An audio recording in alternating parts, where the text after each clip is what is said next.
जय भारती। नमस्कार। आज हम लोग भागवत गीता के दूसरे अध्याय के 65वें श्लोक पर मनन करेंगे। तो सबसे पहले श्लोक पढ़ते हैं। प्रसादे सर्व दुखानां हानियस्य उपजायते। प्रसादे सर्वदुःखानां हानियस्य उपजायते। प्रसन्नचेतस हि आशु बुद्धिपर्यवतिष्ठते। तो यहाँ भगवान कह रहे हैं कि अंतःकरण की प्रसन्नता होने पर इनके संपूर्ण दुखों का अभाव हो जाता है, मतलब दुख मिट जाते हैं और उस प्रसन्न चित्त वाले कर्मयोगी की बुद्धि शीघ्र सब ओर से हटकर एक परमात्मा में भली भांति स्थिर हो जाती है। इसको आप स्थित प्रज्ञ का भी बोल सकते हैं कि वो उसकी अवस्था हो जाती है। तो अब इसको कविता के रूप में देखते हैं। कविता इस प्रकार है। साधक के सर्व दुखों का होता नाश, साधक के सर्व दुखों का होता नाश, जब प्राप्त होता प्रसाद विश्वास। यहाँ प्रसाद को आप प्रसन्नता से लें। पिछले 64वें श्लोक में भी यही प्रसाद भाव आया था।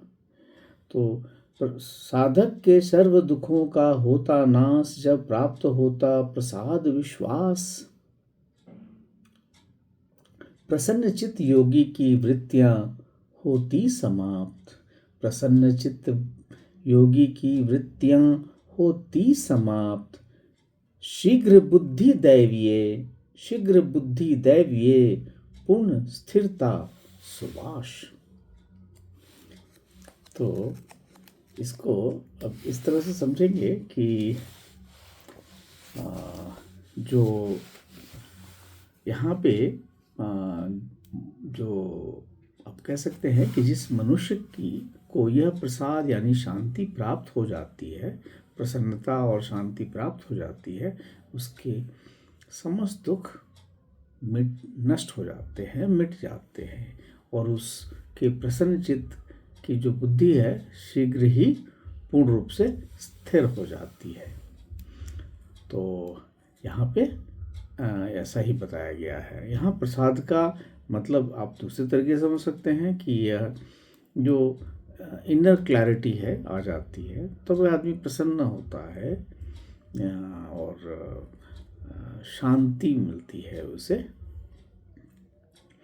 तो जब मन शांत होता है तो दुख बाहर से नहीं अंदर से समाप्त होता है। समस्याएं जो हैं वह रह सकती है पर कष्ट नहीं रहता। तो यहाँ पे भगवान यही बता रहे हैं। और इसको आप अगर पिछले 62वें श्लोक से आप देखेंगे तो किस तरह क्रमवार उन्होंने प्रश्न पहले समस्या समझाई है कि जो इंद्रिय विषय का विचार करने से आसक्ति हो जाती है और आसक्ति से कामना उत्पन्न होती है, कामना से राग आता है और अगर कामना में विरोध हो तो क्रोध होता है। अब इस क्रोध से सम्मोहन मूढ़ता आती है, इस मूढ़ता से स्मृति भ्रम होता है। जो पुरानी आपकी सोचने का तरीका है स्मृति भ्रम हो जाता है। स्मृति भ्रम से बुद्धि का विनाश हो जाता है और बुद्धि विनाश से आप अधार्मिक हो जाते हैं, अकर्तव्यता आ जाती है आप में और आपका पतन हो जाता है।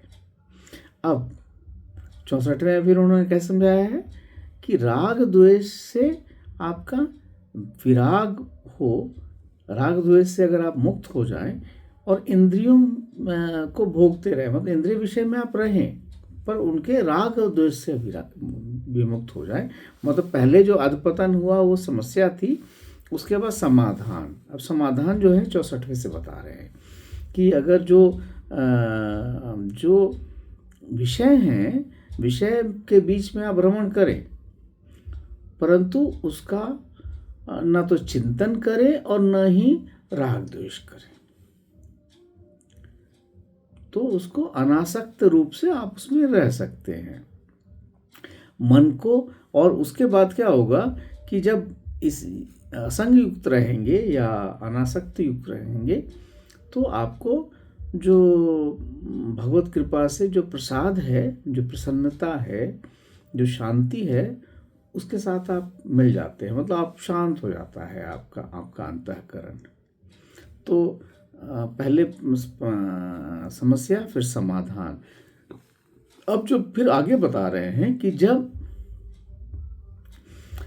जब प्रसाद मिल जाता है, प्रसाद भाव आपके अंदर आ जाता है, मतलब प्रसन्नता और शांति मिल जाती है, तब सर्व दुखों का नाश हो जाता है। मतलब जितने भी सांसारिक दुख हैं वो नष्ट हो जाते हैं। सांसारिक दुख नष्ट होने का मतलब है कि दुख तो रहेंगे, परंतु आपको कष्ट नहीं रहेगा। ये दो अलग चीज है। एक प्रॉब्लम है और प्रॉब्लम से आप उसको हैंडल कर पाएंगे, दुख नहीं रहेगा आपको।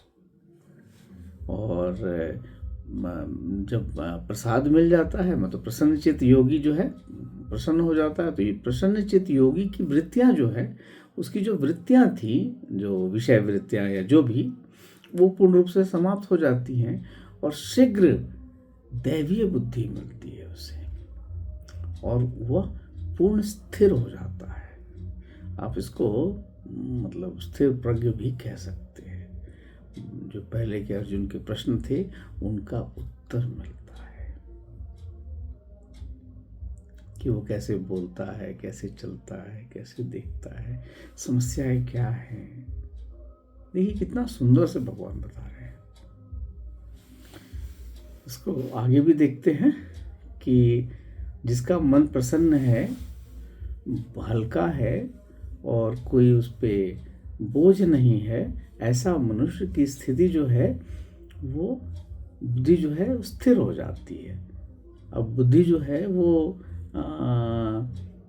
राग तो है नहीं, द्वेष भी नहीं है, तो उनका गुलाम नहीं रहता, तो बुद्धि स्थिर हो जाती है। तो यही है इसमें। और इसको दूसरे तरीके से देख सकते हैं कि दुख केवल बाहरी परिस्थिति से नहीं आते, वे अविवेक, आसक्ति और भय से भी आ सकते हैं। और ये सब उसी इंद्रिय विषय के विचार से। तो जब आत्मा में प्रसाद भाव प्रकट होता है, मतलब शांति और प्रसन्नता प्रकट होती है, तो दुख का बीज ही जल जाता है।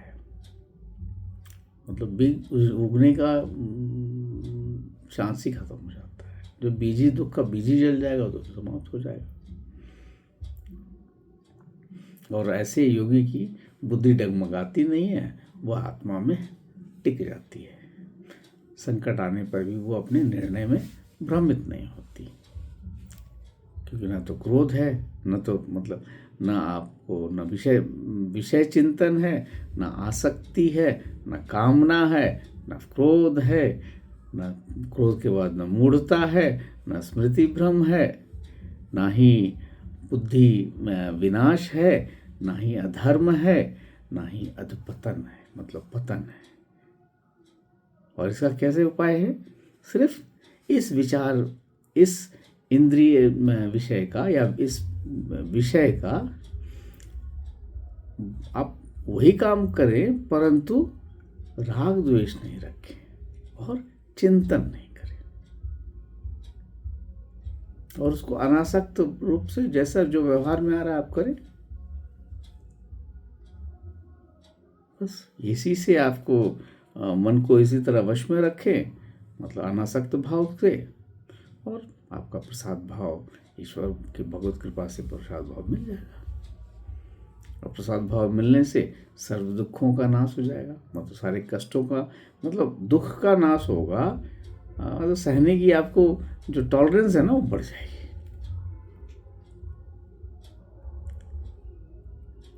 ऐसा नहीं कि गर्मी बंद हो जाएगा या बरसात होना बन जाएगी, ऐसा कुछ नहीं होगा, ऐसा बिल्कुल नहीं होगा।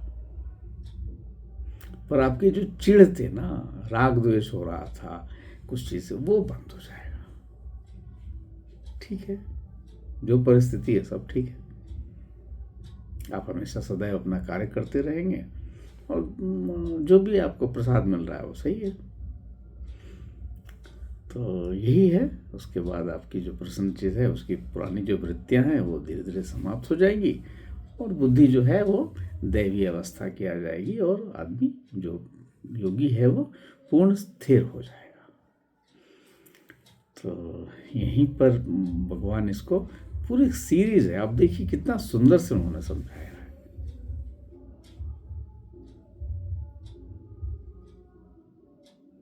बहुत ही सुंदर से 62वें से लेके अभी 65वां है, एकदम एकदम लॉजिकल वे में समझाया है। तो जो मतलब दुख का नाश तो जभी होगा जब आत्मा का साक्षात्कार होगा। तो मेरे ख्याल से आज यहीं पर इसको विश्राम देते हैं। पर बहुत क्लियरली से इसको समझना है। इंद्रिय विषय चिंतन या विषय विचार, विषय का विचार या विषय चिंतन, फिर आसक्ति, आसक्ति से कामना, अंडरलाइन कर लें, उससे कामना न पूर्ण होने से क्रोध, और क्रोध से मूढ़ता, सम्मोहन, मोहित होना, उससे स्मृति भ्रम, स्मृति भ्रम से बुद्धि विनाश, बुद्धि विनाश से अधर्म, अधर्म कार्य होगा, अकर्तव्य, उससे पतन। और इसके बचने का उपाय, बस आपको राग द्वेष से बचना है।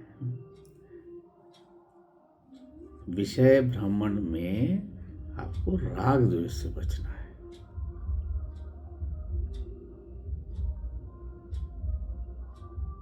बस उसके का राग द्वेष को से बचेंगे, मन आपका वश में रहेगा तो आपका प्रसाद मिल जाएगा, मतलब प्रसन्नता और शांति मिल जाएगी।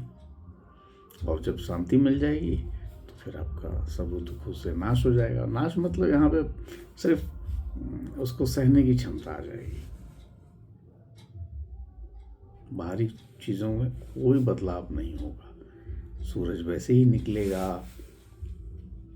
वर्षा वैसी ही होगी, गर्मी वैसी ही होगी, पॉल्यूशन शायद थोड़ा कम हो जाए, परंतु उनको सहने का और उनमें समस्याओं को साधने का आपके पास नया कुछ वो आएगा।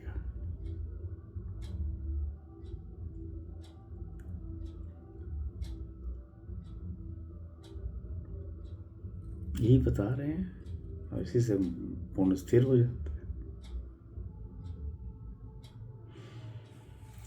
आशा है अच्छा लगा होगा।